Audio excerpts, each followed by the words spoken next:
অনেক স্ত্রীরা আছে ড্রাইভারের সাথে কথা বলার সময় মিষ্টি হাসি দিয়ে কথা বলে।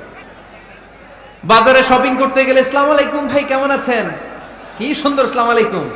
স্বামীর সামনে আসলে আর এই মিষ্টি কথাটা নাই, আসলে নাই। বাইরে তোমার চিকন গলায় কিসের আসসালামু আলাইকুম, হ্যাঁ না, বাইরে আপনি আসসালামু আলাইকুম দিতে যাবেন না, ঝটপট করে কর্কশ ভাষায় কথা বলে শেষ। কেউ ফোন দিয়েছে, হ্যালো কে, স্বামীকে চায়, উনি বাসায় নাই, কাট।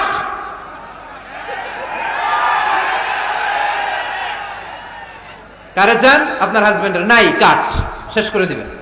মিষ্টি মিষ্টি আসসালামু আলাইকুম আসসালামু আলাইকুম বলা যাবে নাকি? খবরদার, খবরদার। বাজার করতে গেলে কি মিষ্টি হাসি, দোকানে গেলে কি মিষ্টি আলাপ, ড্রাইভারের সাথে কি সুন্দর কথা, সিএনজি ওয়ালার সাথে কি সুন্দর আলাপ, আর ঘরে আসলে এই চেহারাটা এরকম করে রাখে, আছে না নাই? ঘরে আসলেই স্বামীর সাথে খিটখিটে মেজাজ, না বোনেরা, উল্টো করে ফেলছেন আপনি। বরং স্বামী ছাড়া অন্যদের সাথে কথা শর্টকাটে সারবেন, যাতে কোনো ফিতনা চলে না আসে। চিল্লায় বলেন ঠিক কিনা? আর নিজেকে স্বামীর জন্য উজাড় করে সাজান, পার্লারিং করেন, বিউটিফিকেশন করেন, মেকআপ করেন, বেডরুমে পারফিউম মাখেন, নিজেকে উজাড় করে স্বামীর জন্য সাজান। সওয়াব দিয়ে আপনার আমল নামাটারে পূর্ণ করে দিবে কে?